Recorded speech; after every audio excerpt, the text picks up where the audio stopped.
What is up, everybody? Welcome back to the channel, and today we're doing something completely different that I've never done before. I'll give you a hint.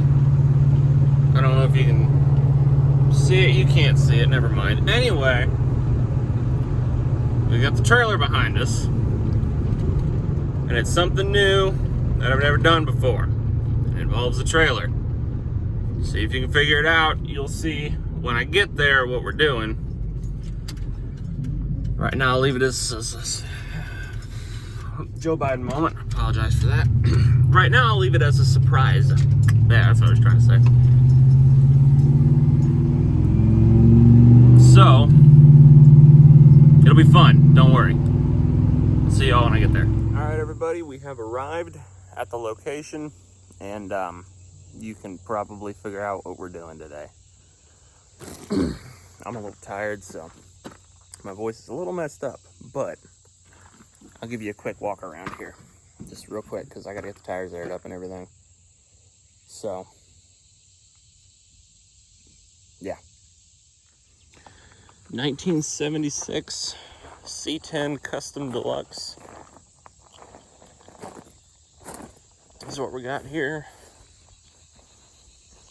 350 V8, 350 turbo automatic.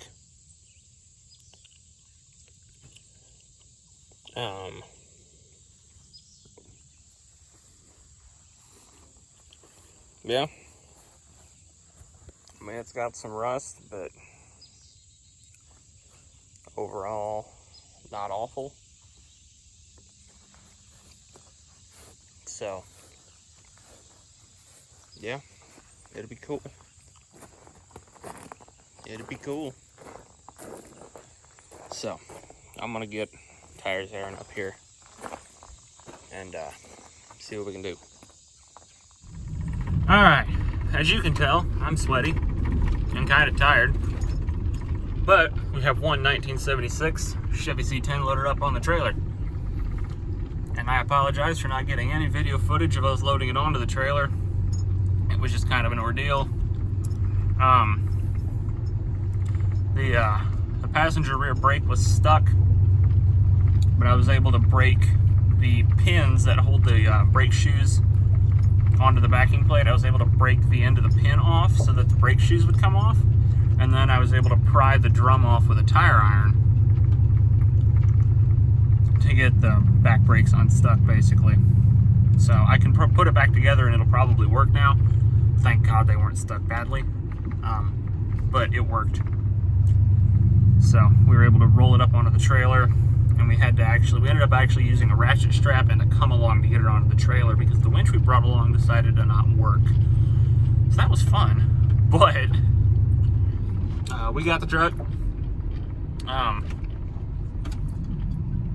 got the weight figured out pretty good. Actually, it's weighed down. I'm gonna stop and check everything. That's since we drove down the driveway. So, see y'all in a minute. Oh, so she was driving home, you said? Ladies and gentlemen, we have arrived at home. It's very long. Everything that you see here is 11,300 pounds, which I'm sure is over what I'm legally supposed to tow with a half ton. I don't know how much the trailer weighs, but the truck weighs 5,000 exactly, ish, depending on how much fuel I have in it. Truck weighs about 5,000 exactly, which means the trailer would weigh 2,300 pounds, because truck and trailer empty is 7,300, so the trailer is 2,300 pounds. And the trucks, the C10's another 4,000. So that's 6,300 pounds. I'm actually still technically within the tow rating of my truck.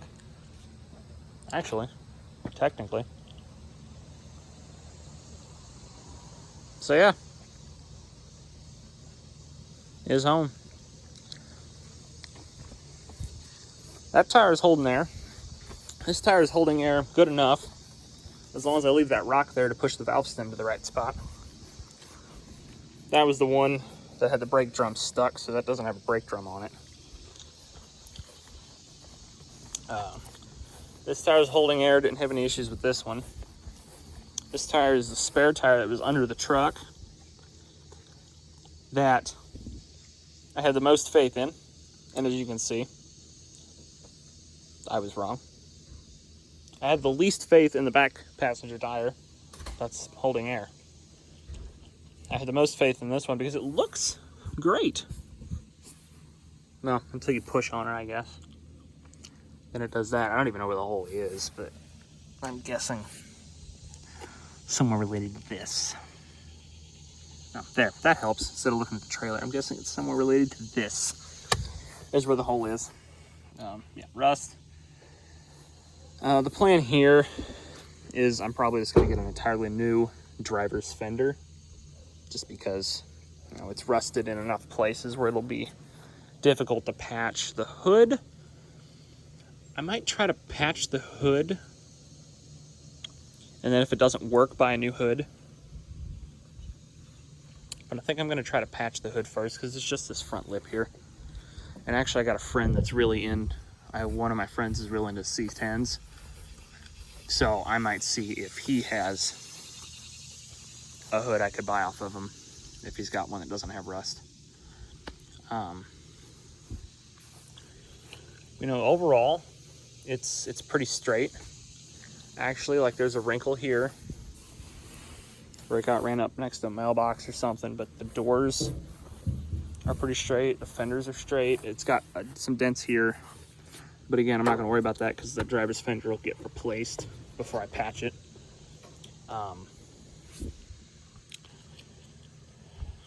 You know, the hood's got some messed up stuff, but I can patch that if I decide to. This passenger fender's got some rust here. So I'll see about either patching that. I'm gonna figure out how much rust would be here. And this here looks, oh, that looks a little bit, that in there looks worse than I thought it was. I'll see how solid this fender is. This passenger fender might get replaced too. The doors look pretty okay. They're not great, but they're pretty okay. Those might be fixable. It'll depend when I get into it. Needs rockers. Every C10 needs rockers. This, I think, is just some bubbling. I don't think it's actually rusty. There's a little, there's rock chip stuff here. Right about here is where it gets squishy again. And this paint,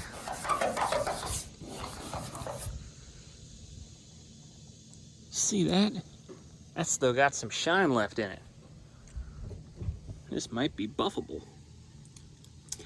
Floor pans, it needs floor pans. But they've been patched previously. They just aren't patched the way I would have done them. So, but the floor pans are solid, so I'll probably leave those until I do the rockers and stuff. But yeah, it's nothing fancy, no frills. I do have all 4 hubcaps like this, and they are in immaculate condition for what they are. Anyway, see if I can get the glove box open. Hopefully I can. Sit you guys down here. There we go. Alright. Doesn't look too bad in there. Cool thing is, my old truck had this, and thankfully this one does too. This has the service part identification sticker, and it's faded, but it is in good shape. And what this does on the C10s at least, and every other GM vehicle, they just changed how they have them set up. This is every option that this truck was ordered with. All right, so the goal is to get the truck underneath between those 2 trees, basically, so I got a little bit of shade.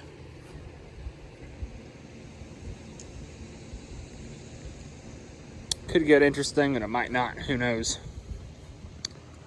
So basically what I think I'm going to do is pull forward through there and then kind of up towards the pool, and then just drop the truck where it needs to go, and then we'll pull it to its final sitting place for now. Or I'll bump up to it with the push bar. Just, you know, stick a tire between it or something. That's what it's there for. So yeah, probably try to pump that tire up some more before we roll it off, just so it goes off easier. But yeah, it'd be cool. Oh good, it's an all-weather tire. That's good. You can drive it in the snow. The good thing is, because, you know, we're farmers, never throw anything away when you live on a farm.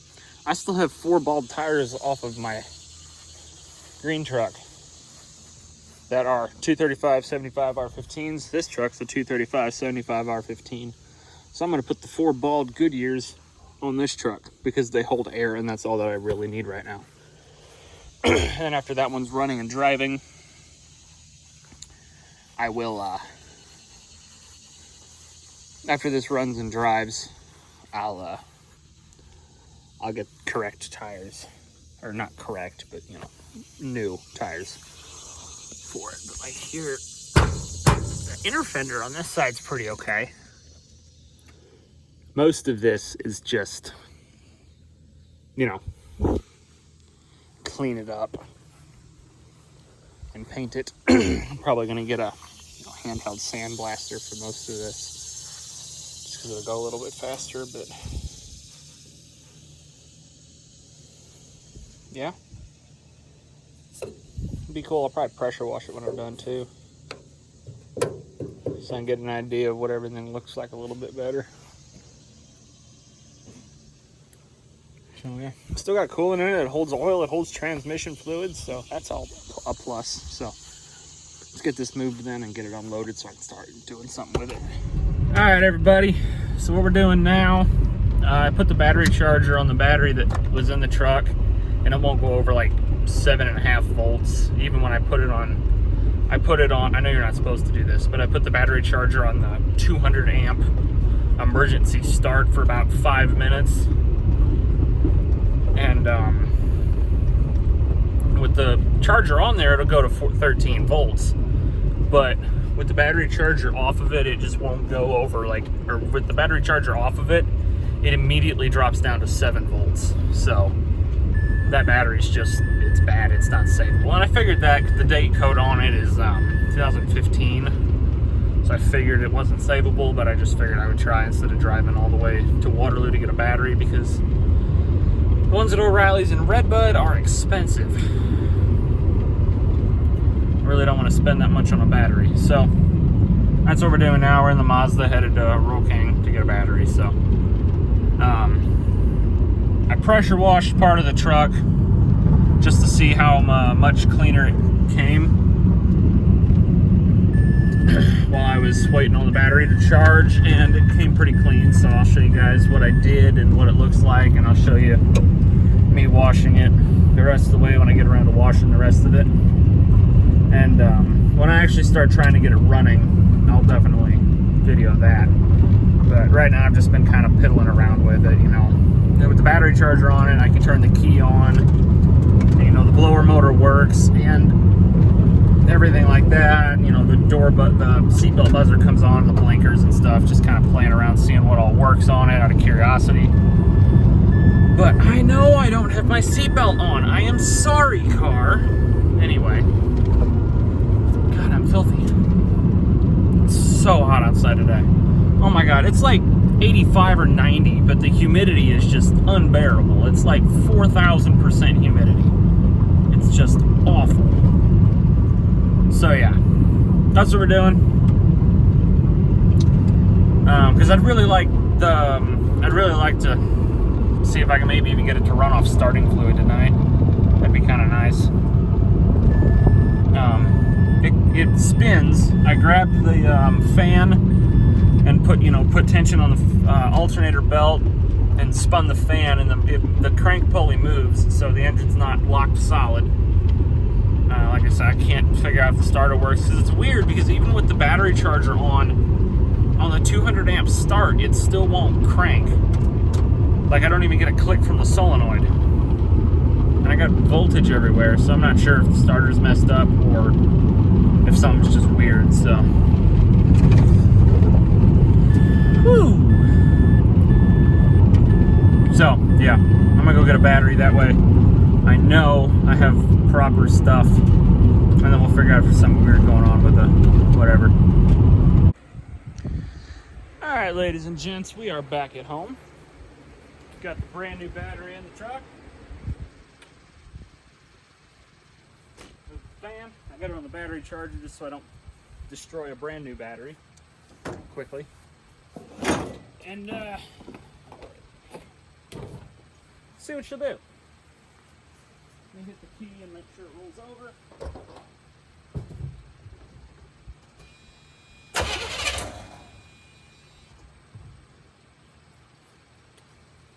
Spins. Give her a little laughing gas. See what happens.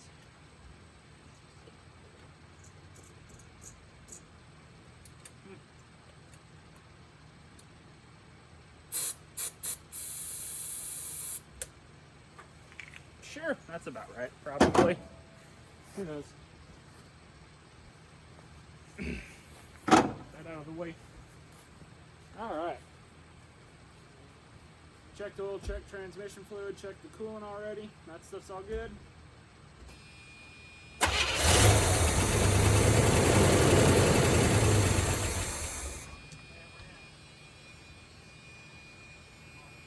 That's impressive.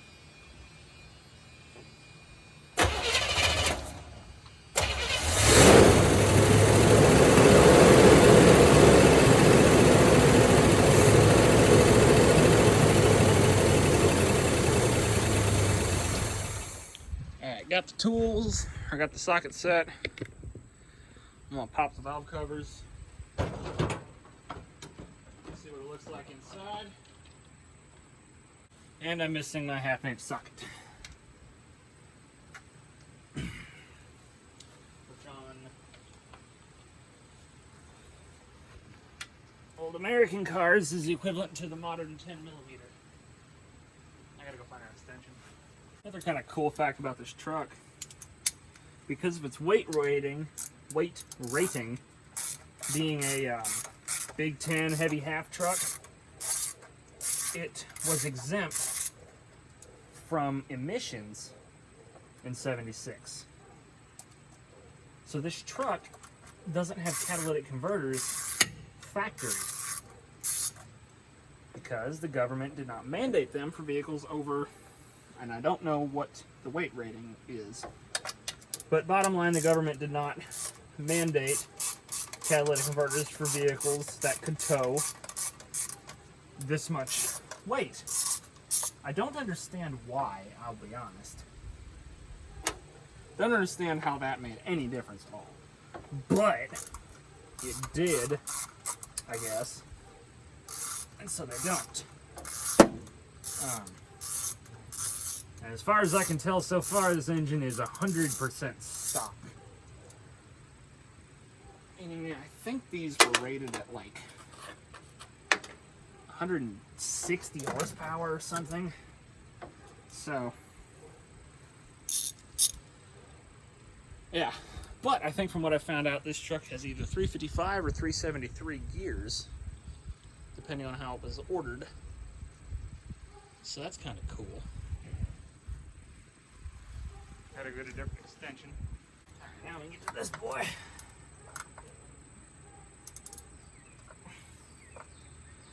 Maybe. Brake booster. Okay.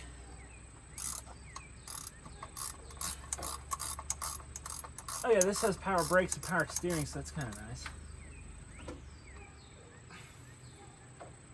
Not sure if the power brakes are doing anything, because the pedal still feels really hard. But then again, the power brakes on my F-150 feel like they are over boosted, so, you know, I might just not be used to 70s GM brakes. Actually, I haven't turned the steering wheel to see if the power steering works. I'm assuming it does. What is this bit so hard to get to? That's all it looks like.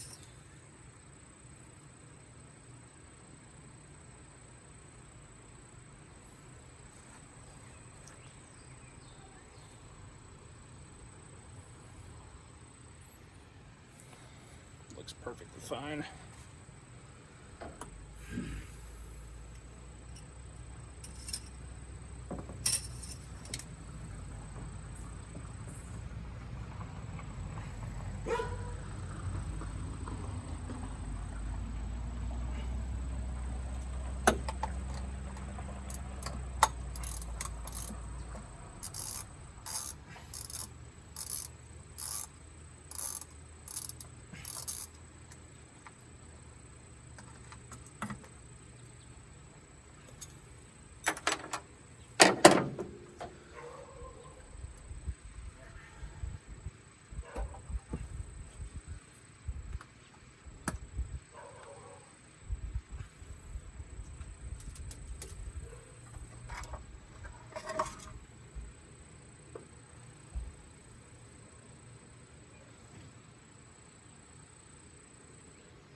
That's pretty dirty.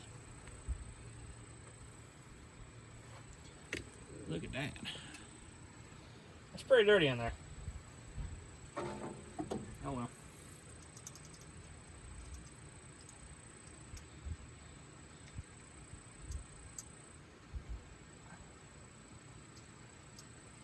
Yeah, that's my noise.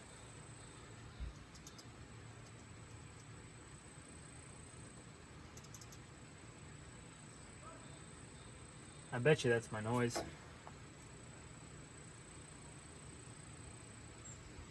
Those are pretty loose. 5/8. That's what those are. I'm gonna start it real quick just so I can watch those.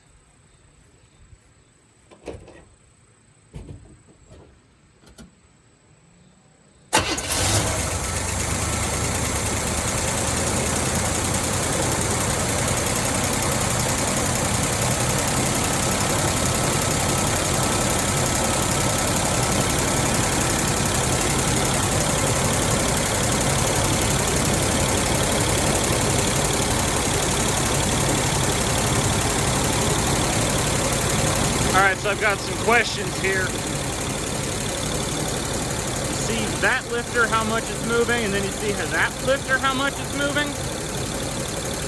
And the rest of those are all moving like that one, except for that one.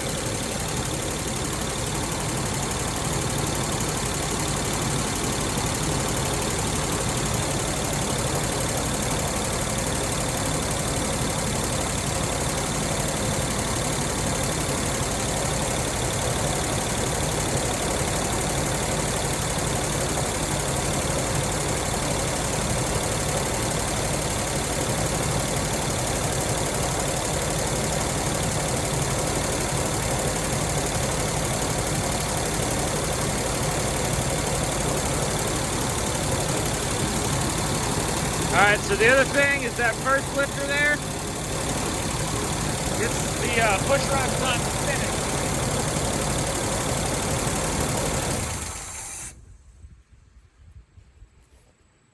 So, exhaust valve on number 1.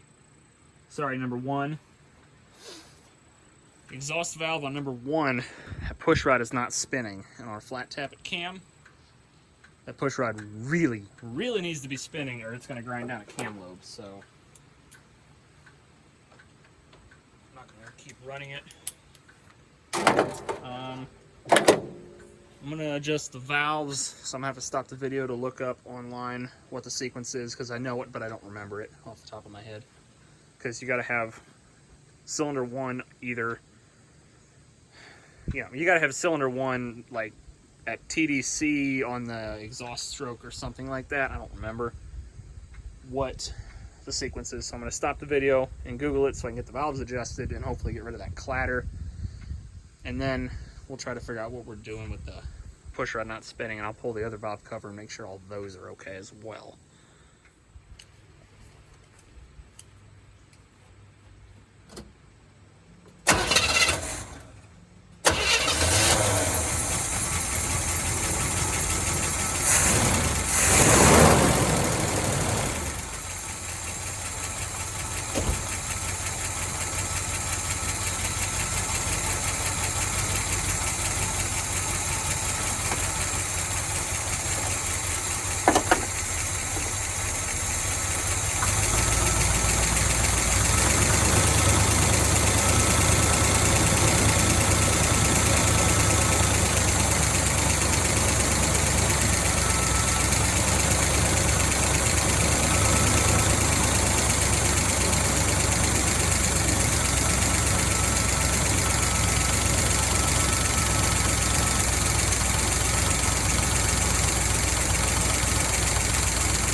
Alright everybody, so that was kind of C10 revival day 1. There really wasn't anything else that really happened that day that's worth putting in the video. There's a lot of video footage, but nothing really worth using. It was just me working on the truck, and I couldn't really find a good way to tie it together and make it not boring. So I just kind of cut it out. I figure there'll be plenty more videos coming up that you guys can watch more stuff in, and like I said, I'm gonna be better about video posting and stuff like that, so I'll get better about talking, you know, while I'm doing something. So anyway, thanks for watching. Hope you have a great day, and please consider subscribing, and yeah, have fun, I guess. I don't know.